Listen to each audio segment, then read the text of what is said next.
This channel does not promote any violent, harmful, or illegal activities. All content provided by this channel is meant for an educational purpose only. ওটা ঘটনাটা কি নতুন সরকার ক্ষমতায় আসার পর সংখ্যালঘুদের ওপর যে আক্রমণের অভিযোগ আপনারা করছেন সেটা কি নতুন সরকার ক্ষমতায় আসার পর সেটা অনেক বেড়েছে এবং সেটার পেছনে কারা রয়েছে? হ্যাঁ, নতুন সরকার ক্ষমতায় আসার পর এই জিনিসটা খুব বেশি বেড়েছে। 5ই আগস্ট পরবর্তী সময়ে আপনারা দেখেছেন দুর্গাপূজা আগেও ভাঙচুর হয়েছে, কিন্তু এই পরিমাণ ভাঙচুর হয়নি এবং প্রত্যেকে চ্যালেঞ্জ করে ভাঙছে যে তোমরা কি করবে করো। কালকের ঘটনাগুলো আপনারা চট্টগ্রামের দিকে যদি তাকান, প্রত্যেকটা হিন্দু এলাকায়, আমার এলাকা পাথরঘাটায় ভাঙচুর করা হয়েছে, ফিরিঙ্গি বাজার লোকনাথ মন্দিরে ভাঙচুর করা হয়েছে, পাথরঘাটা তারাচরণ আশ্রমে ভাঙচুর করা হয়েছে, তারপর গঙ্গাবাড়ির দিকে হামলা হয়েছে, সেই সাথে অনেকগুলো মঠ মন্দিরে, হাজারীগল্লি সহ অনেকগুলো মন্দিরে হামলা হয়েছে। কিন্তু আপনারা দেখবেন সেনাবাহিনী যখন ওসমান মোল্লা নামক ব্যক্তি যখন উস্কানিমূলক পোস্ট দিয়েছে তখন তাকে বাঁচানোর জন্য সেনাবাহিনী তৎক্ষণাৎ এসেছে। কালকে 5টা থেকে রাত 12টা পর্যন্ত এতগুলো হামলা হয়েছে, সেনাবাহিনী তখন কোথায় ছিল? এই প্রশ্নটা কি আপনারা করতে পারেন না? আমাদের প্রশ্ন, সেনাবাহিনী কোথায় ছিল? মানে আপনারা বলছেন যে বৈষম্যমূলক আচরণ হচ্ছে দুই ধর্মের জনগোষ্ঠীর মানুষের সঙ্গে।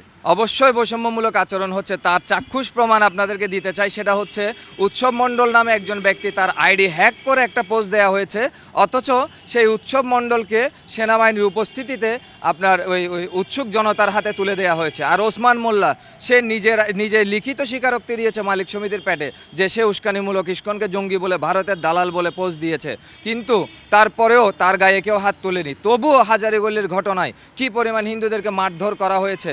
কেউ একজন ক্যান্সার পেশেন্ট ছিল, তার হাজব্যান্ড যাচ্ছেন ওষুধ আনতে হাজারীগল্লি থেকে, তাকে সেখান থেকে তুলে নিয়ে গিয়ে এই রাত 9টা থেকে ভোর 5টা পর্যন্ত পেটানো হয়েছে, তার হাতের হাড় ভেঙে দেওয়া হয়েছে। তাহলে কি এটা কি কোনো একটা নির্দিষ্ট জনগোষ্ঠীর পক্ষপাতিত্ব নয় কি?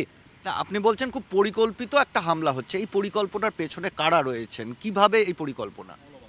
এই যে পরিকল্পনা করছে, এই পরিকল্পনার পিছনে রয়েছে মৌলবাদীরা। তারা কোনো হিন্দু নয়, তারা কোনো মুসলিম নয়, তারা সম্পূর্ণ সংখ্যালঘু। আমি যাদেরকে বলবো তারা সংখ্যায় খুবই কম। এসব ম্যাটিকুলাস প্ল্যানের অংশ হিসেবে তারা এই কাজগুলো করছে। এর পেছনে কোনো বিশেষ রাজনৈতিক দল বা কোনো সংগঠন?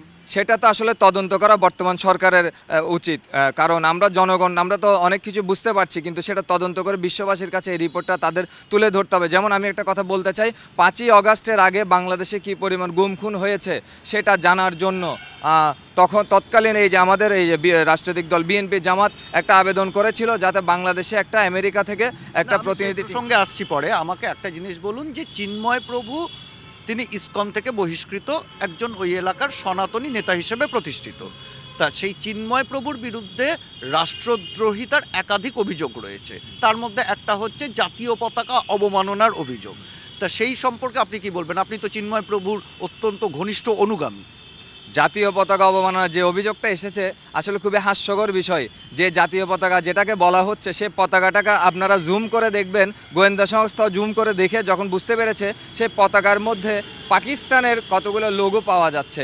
পাকিস্তানের যে চাঁদ তারার সূর্যের যে ছবিগুলো আছে সেই 4টা সিম্বল ওই পতাকার চারপাশে পাওয়া গেছে। তাহলে যেটাকে জাতীয় পতাকা বলছেন, আসলে যদি আপনারা জাতীয় পতাকা অবমাননার বিষয় তদন্ত করতে চাই বাংলাদেশ সরকার, তাহলে সেটা কারা লাগিয়েছে সেটা তো অবশ্যই এটা তদন্ত করে দেখতে হবে। সমাজ মাধ্যমে দেখা যাচ্ছে বাংলাদেশের জাতীয় পতাকার পাশে একটি গেরুয়া পতাকা রয়েছে, যেটাকে কেন্দ্র করে এই অবমাননার অভিযোগটা উঠছে। সেটা নিয়ে কি বলবেন? বিষয়টা আমি বলি, বাংলাদেশের জাতীয় পতাকা ঠিক এইভাবে স্ট্যান্ড করা ছিল, আর জয় শ্রীরামের পতাকা আড়াআড়ি স্ট্যান্ডে এভাবে লাগানো ছিল। দুটো পতাকা একসাথে লাগানো হয়নি, দুটোই ভিন্ন ভিন্ন স্ট্যান্ডে ছিল। তাহলে কিভাবে অবমাননা হয়, এটা আমার প্রশ্ন। এবং আপনি বলছেন ওটা জাতীয় পতাকা নয়? না, সেটা তো জাতীয় পতাকা নয়। সেটা পরবর্তী যখন তদন্ত করে তখন আমরা দেখতে পেয়েছি ভিডিও ফুটেজ জুম করে যে সেই পতাকার মধ্যে চাঁদ তারা সূর্য কীভাবে আসে। যদি জাতীয় পতাকার প্রতি আপনাদের এতই ভালোবাসা থাকে তাহলে এই পতাকাকে বিকৃত করে কারা পাকিস্তানের পতাকা বানিয়েছে সেটা তদন্ত করে দেখুন। ডক্টর ইউনূস গভর্নমেন্ট যদি চাই সেটা তদন্ত করে দেখুক। তার যদি বাংলাদেশের প্রতি, মুক্তিযোদ্ধাদের প্রতি এতই ভালোবাসা থাকে তাহলে সে তদন্ত করে তাদের অরিজিনাল আসামি যারা আছে তাদেরকে কেন শনাক্ত করছে না?